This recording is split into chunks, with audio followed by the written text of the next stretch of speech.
And thus, another arc in Bunny Girl Senpai has come to an end. Man, this series is just phenomenal. It really is. I mean, after the amazing first arc, the first 3 episodes, now this newest arc, these 3 episodes, I can definitely say Bunny Girl Senpai is easily one of the best series of this season, and potentially even in the top 5 best series from this year of anime. At least when it comes to slice of life, because this was some pure quality in this episode. There was so much maturity to the way Sakuta handled the Koga situation, and the way the writer in general just handled it between Koga and Sakuta. It's something I just did not expect. I didn't think something like that would have been tackled like it did within this episode, so let's get into the finer details. The main gist of this episode, which was kind of predictable that there would be another time loop. We expected it with the events of the last episode with Koga getting upset because Sakuta legit just friend-zoned her. She was upset. And I honestly expected that day to get repeated in this episode, but that did not happen. In fact, the final day of school before summer break is when time started to reset. And according to Sakuta, it reset 4 to 5 times, which honestly, if you had to repeat the same day 5 times in a row, it's gonna get old very quickly. If you had to see the same events, same things on the news, go to school, whatever, it's gonna get a little bit, boring. Especially if it is the final day of school and literally you're about to begin summer break. Because I remember when I was going to school and, I was about to get into summer break, I was excited. Get the school day over. I want to go out, have summer break, be able to do whatever I want, sleep in, and do whatever. And because of what he was going through, I can't imagine the type of hell it would be to constantly have to repeat the final day of school and right before summer break. That just sounds like a whole issue. But anyways, that's not the main point. This day was repeated multiple times thanks to Koga. And apparently she did somewhat become aware that she was causing these loops over and over again.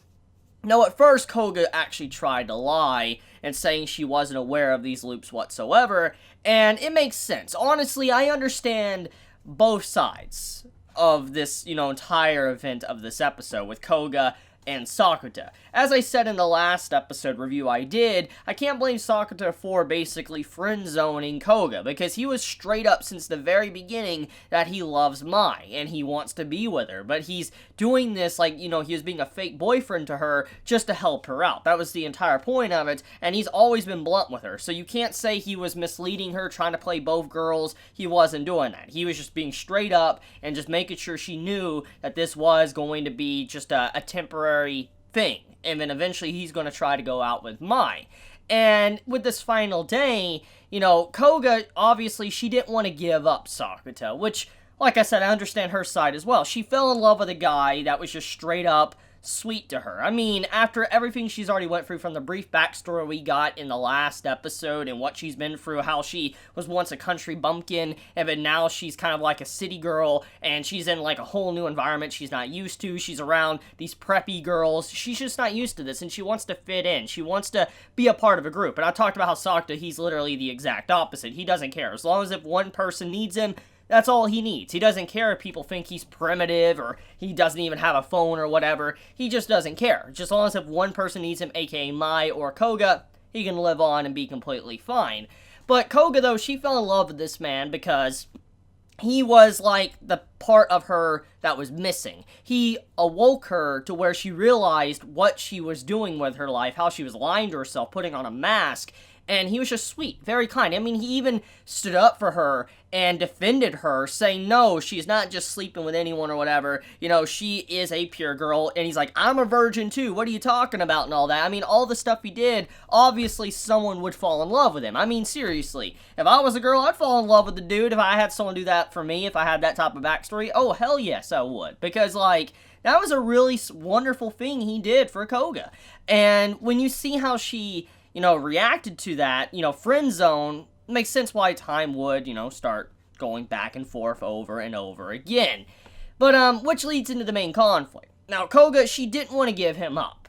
And even though she didn't want to give him up, obviously Sakuta, he was very aware of this since the first loop. As soon as the loop started, he was already aware of it. And I feel like, in the grand scheme of things, Koga truthfully wasn't trying to be malicious by any means. I think she had very pure intention. She does reveal this towards the end of how she feels about Sakuta, but also she reveals that she does want to go to the next day. She's not trying to be malicious. There was a side that wanted to stick on that day, but there was another side that actually did want to continue forward with her life to be able to just be happy with Sakuta as a friend.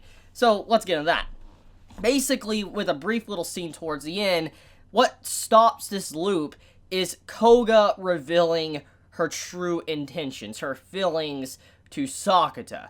And that is what effectively ends the loop. And it's kind of interesting when you think about how all of this began in the first place. Is because Koga didn't have the courage to stand up to a dude and deny him and reject him, which in turn is what caused all of this. And, thanks to her confessing to Sakuta, like, I love you and all that, I want to be with you, it made it to where she became more of an adult. She became a woman, and she actually wanted to just, say how she truly feels about certain things. And so when she, denied the dude in this episode towards the end, it's basically saying she's moving forward with her life. She won't, try to hide her true self. She knows that she might lose her group that she once was with, but she knows that at the very least Sakuta will be with her and watch out for her if something does in fact happen. So it's a very sweet event overall. It's like Koga learned how to be, motivated, have the courage to continue to press forward without giving up instantly. And so it's a very sweet story. I think, honestly, when it comes to the way the story was written, it's very cliche. Like, it's very standard, honestly. Like, when you see a female character falling in love with the main male character, or vice versa, and, it's a fake relationship, but then one of them fall in love with each other, but it doesn't happen because, obviously, not the main female character, main male character. But even then, this is a typical story cliche you see, but the way the writer handled it is what really made this such a good watch, because the supernatural elements was amazing, don't get me wrong, and it's what really spiced up this arc and made it very fascinating.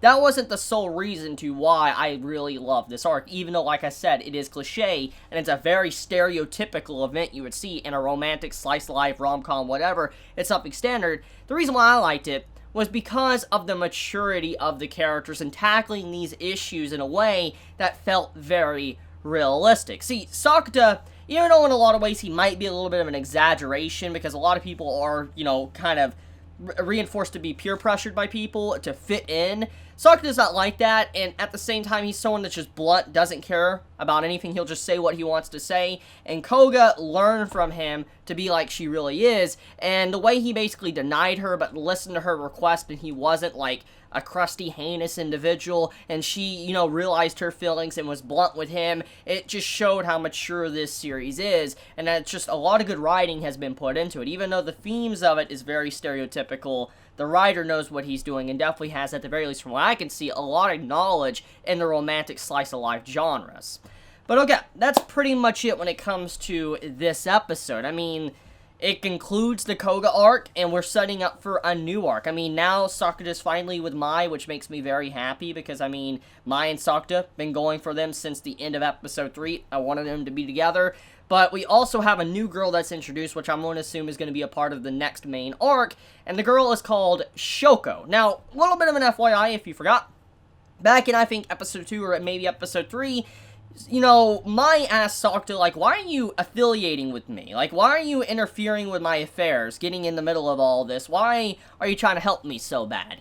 And Sakuta tells Mai the reason why, like why he does these things, why he's helping her out. And when he was down in the dumps of what happened with his sister, he met this girl on the beach called Shoko. And at the end of the episode, there is a girl with the exact same name introduced, looks the exact same. However, she looks a lot younger. She does not look like she does in the flashback we got in episode 2 or 3. So my question I have right now, what is going on? I'm going to assume that there's some form of shenanigans with, adolescent syndrome or something. I'm assuming that, either she's went back in time and she's a younger version herself, or she might be an entirely different person. I really don't know. But it's clear as day that it's most likely the same person, or maybe someone with the same name. Who knows? Maybe a twin sister. Who knows? But there is a lot of interesting things going on at the end, and I can't wait to see how the next arc is going to be, because I have been told that this series gets better and better as the arcs continue on. I've been told by light novel readers, so that's fantastic news to hear about. But with that, I want to end this video here. Let me know your thoughts in the comments below. If you enjoy my content, please subscribe. If you like this video, please leave a like. And if you want to get notified for whenever I upload a video, please click the bell icon down below. And with that, Chibi out.